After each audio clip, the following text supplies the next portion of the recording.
Let's begin. Hello, everyone. Welcome back to Podcast by Mr. B.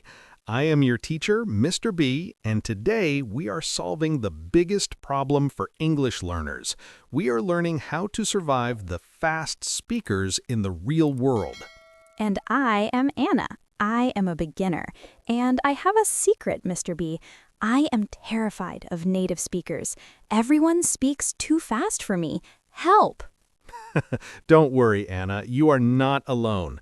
Even native speakers sometimes think people speak too fast. Today, we have a massive deep dive lesson. We are going to practice real conversations so you never feel frozen again. I need this. I freeze all the time. I feel like an ice cube. Yesterday, I had a terrible problem at the coffee shop. Tell the listeners what happened, Anna. Set the scene for us. Okay, I walked into the cafe. I wanted a simple coffee, but the waiter was like a machine gun. Tack, tack, tack, tack, tack. He did not breathe. What exactly did he say?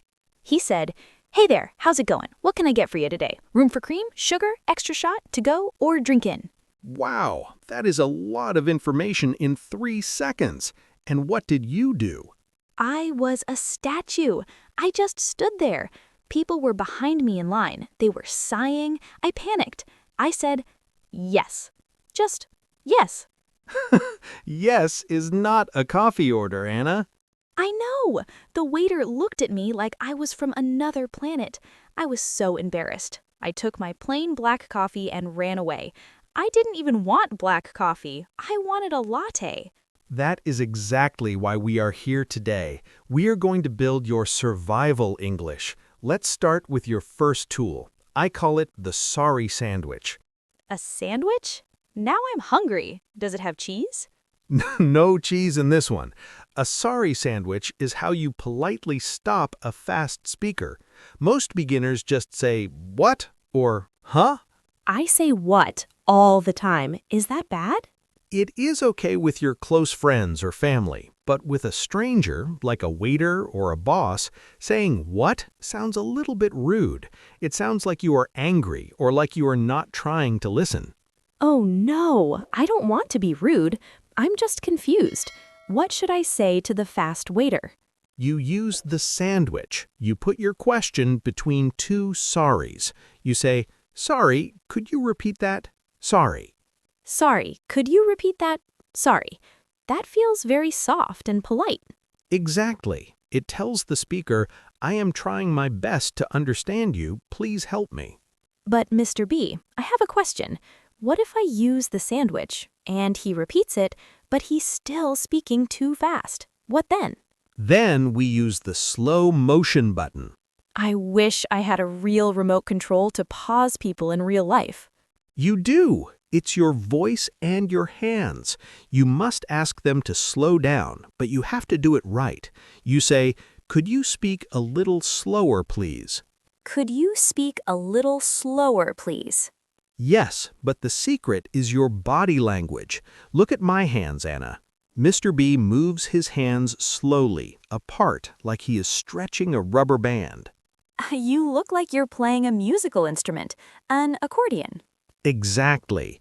If you use your hands and stretch them out while you say slower, the other person's brain sees the visual signal. They will automatically slow down. Sorry, could you speak slower, please? I like this. I feel powerful. You are powerful. Now let's go to our first danger zone. We're leaving the coffee shop and going to the airport. Oh, I hate the airport. It's the most stressful place on earth. The speakers are loud, babies are crying, and everyone is rushing. Perfect. Imagine you were at the security check. You were late for your flight. The security officer is angry and tired. He points at you and shouts, "Laptops out, shoes off, liquids in the bin, move it along." Ah, I'm sweating just thinking about it. I don't understand the word liquids, and I don't understand bin. I would just freeze again. Do not freeze. Use the keyword catch method. Keyword catch? Like catching a baseball? Yes. When native speakers talk fast, don't try to understand every single word. Your brain will crash. Just listen for the nouns, the heavy words. The heavy words, like laptop and shoes. Yes, you know those words. If you hear laptop, just pick up your laptop, look at the officer, point to the laptop, and say, "This?" Just this? Is that enough English? Yes. In a busy airport, speed and clarity are everything. This is a perfect question. The officer does not want a long conversation. He will just nod and say, "Yes, the laptop." Okay, I can do that. I hear shoes. I point to my shoes. This? Exactly. Now, what if he points to your water bottle and says a word you don't know? He says, "You can't bring that liquid through." I use my sandwich. Sorry, could you repeat that?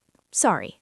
Good. And if you still don't know the word liquid, you ask for the meaning. Say, "Sorry, what does liquid mean?" What does liquid mean? And then he will say, water. No water. Exactly. You survived the airport. Now let's move to a much quieter but much scarier zone, the job interview. Oh no, my heart is beating so fast. A job interview is terrifying. You are sitting across from the manager. She is wearing a nice suit. She looks at your resume and asks a very long, very fast business question. Could you elaborate on your previous experience dealing with difficult customer relations? Mr. B, I'm an ice cube again. I understood nothing. Only the word customer. That's all you need. You caught the keyword. Now use the confirmation strategy. How do I do that? Do I say this again? No, do not point to the manager and say this. That will not get you the job. Right, that would be bad. So what should I say? You repeat the word you did understand to make sure you are on the right topic. You say, "Sorry, are you asking about my experience with customers?" Sorry, are you asking about my experience with customers? Yes. See what happened? You took a fast, confusing question and you translated it into a simple A1, A2 question. And the manager will say, yes, exactly. Tell me about your customers. Precisely. Now the manager knows you are listening carefully. She thinks you are a thoughtful, professional person who clarifies information. Wow, I don't look stupid at all. I look like a smart businesswoman checking the facts. You are a smart businesswoman. But what if you need time to think of your answer? I usually say, for a very long time. Let's stop saying Instead, use a buying time phrase. Say, "That's a great question. Let me think for a moment." That's a great question. Let me think for a moment. I love that. It makes me sound very wise. It gives your brain 5 seconds to find the English words without panicking. Okay, you got the job. Now you are taking a taxi home to celebrate. A taxi? I like taxis.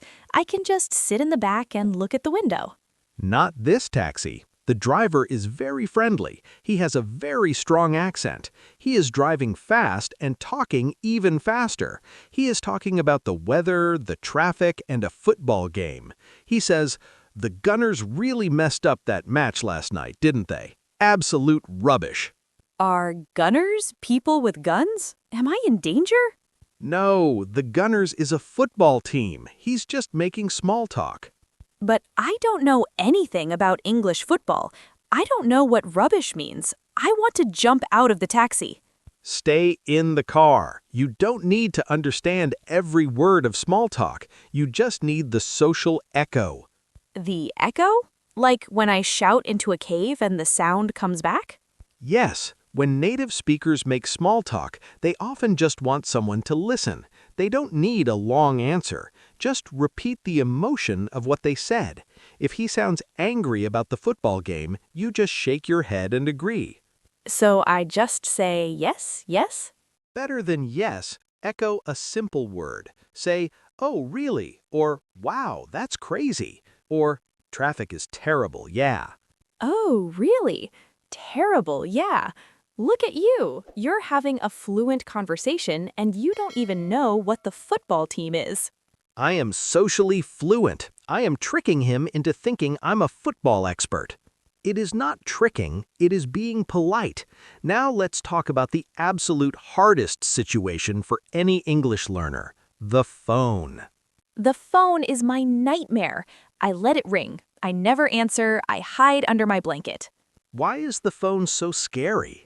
Because I cannot see the person's face. I cannot see your accordion hands.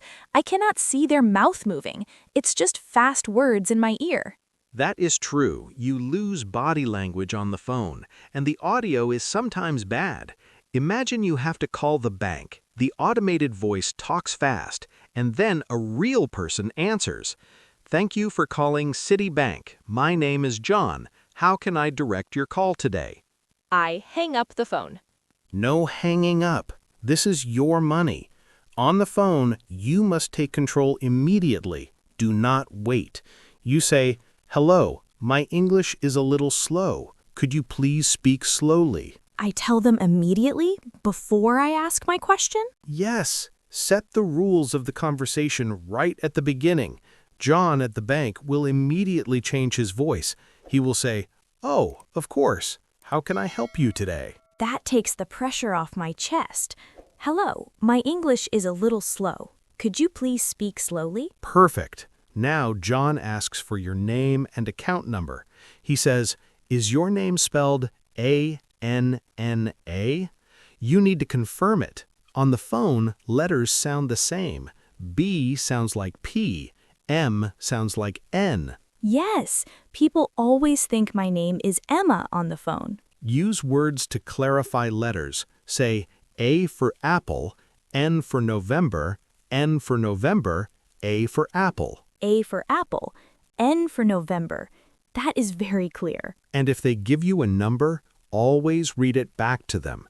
If John says, "Your balance is $50, do not just say, "Okay." What should I say? Say, "Let me confirm." That is $50, correct? $50. Correct.